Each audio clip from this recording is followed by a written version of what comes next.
Okay, well, Tony Topping's UFO Diaries coming at you. As you know, we call this the world of the covert witness, whereby it's not what you know, it's what you can prove. And today, no less, I want to talk to you about my journals and some of the illustrations, some of the important people who have helped me with imagery analysis and illustrations, and in particular an illustration that has been brought to life by the artist Neil Geddes Ward, who's done a first-class job of bringing one of my major visions to life. Now, I've had quite a few of these visions over the years, and I have to say, ladies and gentlemen, that the world of paranormal espionage, which is what we are dealing with, and the world of UFOs is a dirty, filthy little business, and it is. In fact, I think the world of espionage in general is a dirty, filthy little business, but this is a filthy business.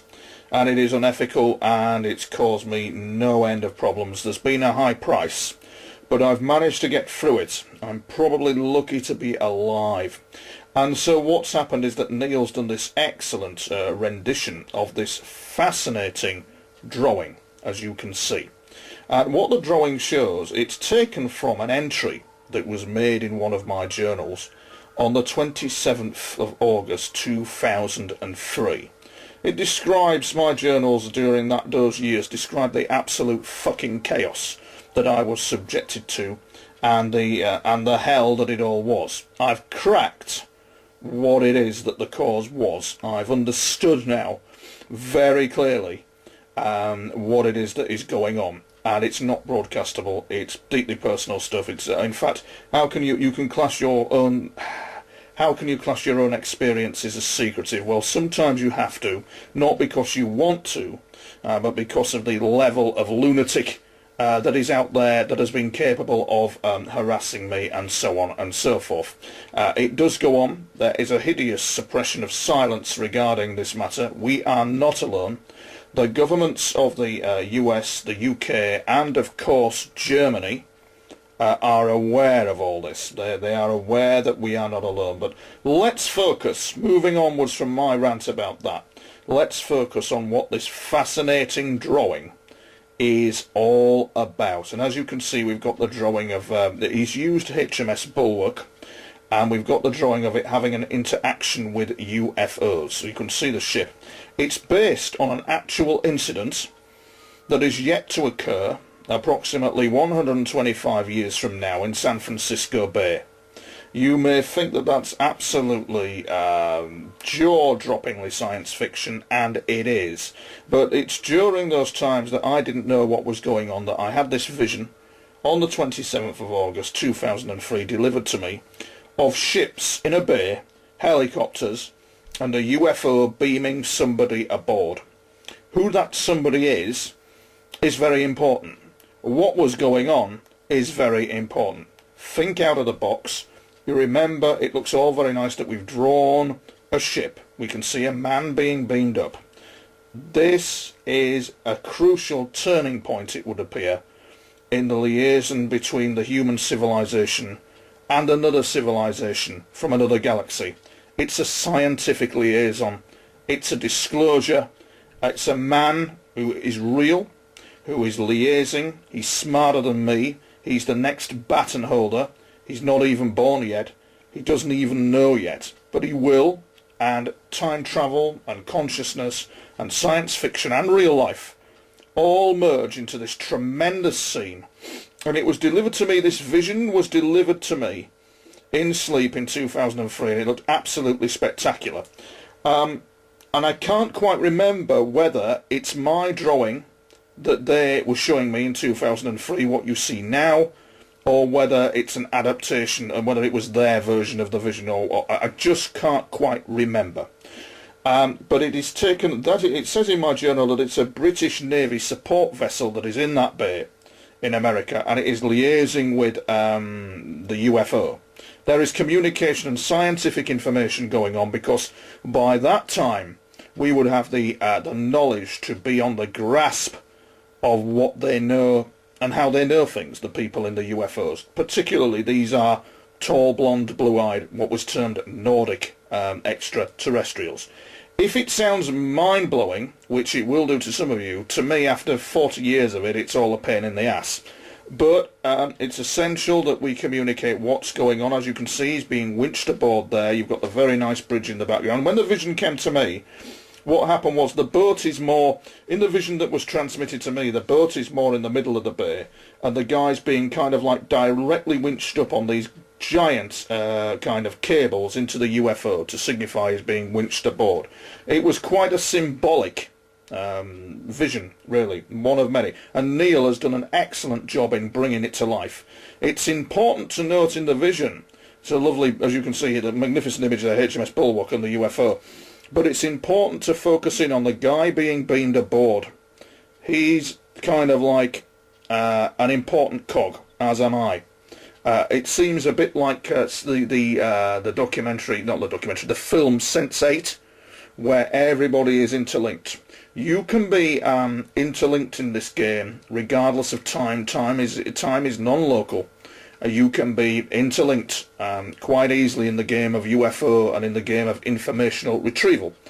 And I know that behind the scenes, from what I'm told, that this informational retrieval thing is a very big issue, to get information about how UFOs work, how they fly and who they are. And what is shocking about all this is the UFOs and the people behind them, and their understanding and dread and kind of like shock of how we use nuclear issues, nuclear weapons. They're shocking, filthy weapons, and these people are all too keenly aware of that. The question is why? The who, the what, the when, we know. We say we, the team that's working with me. But the question is why, and that eludes me constantly. But what is written in the journal is, it says here, and I'm just going to read it to you regarding this vision. And it says here in the journal, in 2003, San Francisco Bay, an indicator of her support. In other words, the main occupant of that UFO is female, and I believe is possibly scientific officer of some description from another civilization, liaising with the guys on the ground in the Navy ships.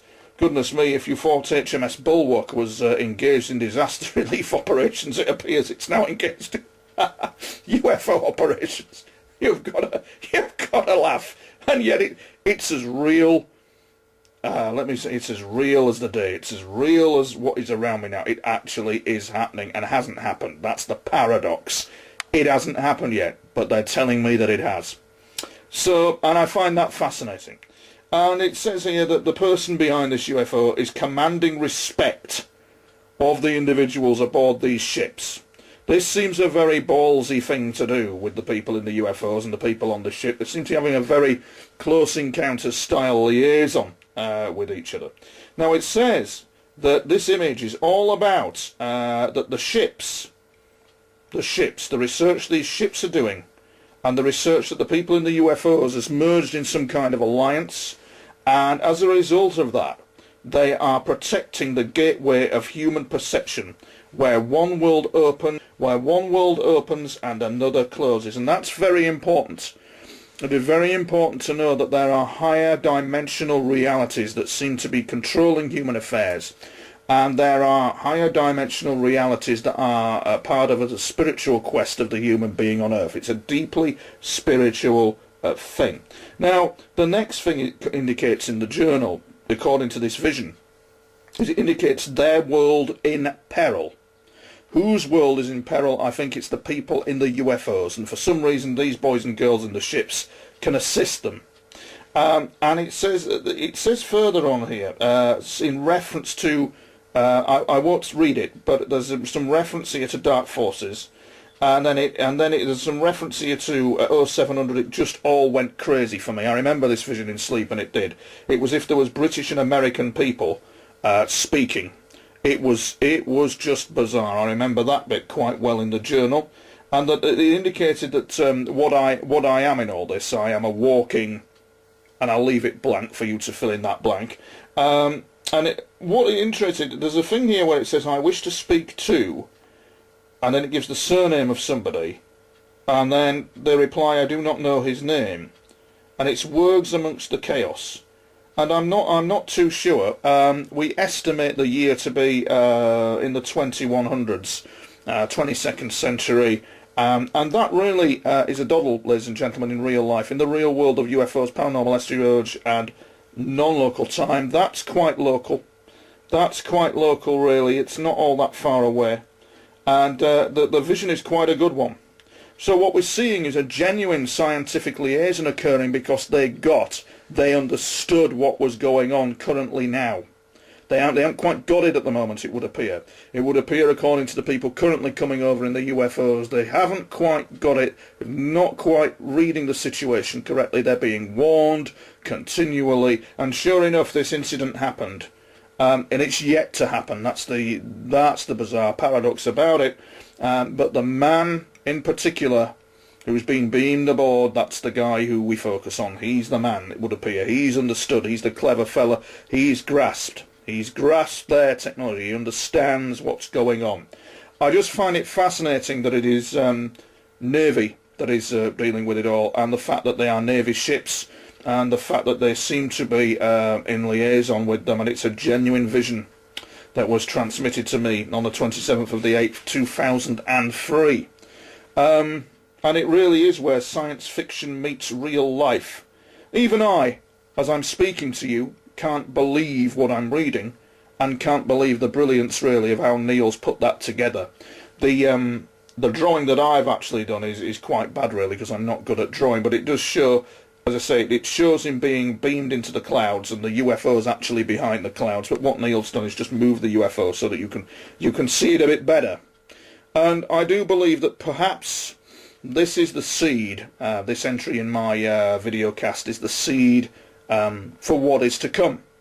I do constantly believe currently that the United States government, the British government, the German government, Russia, and all the governments in our current world are aware that we are not alone.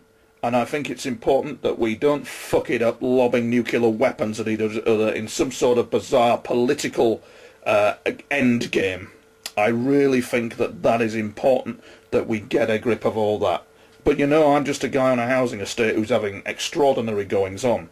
And we're going to film them again, boys and girls, that is for sure.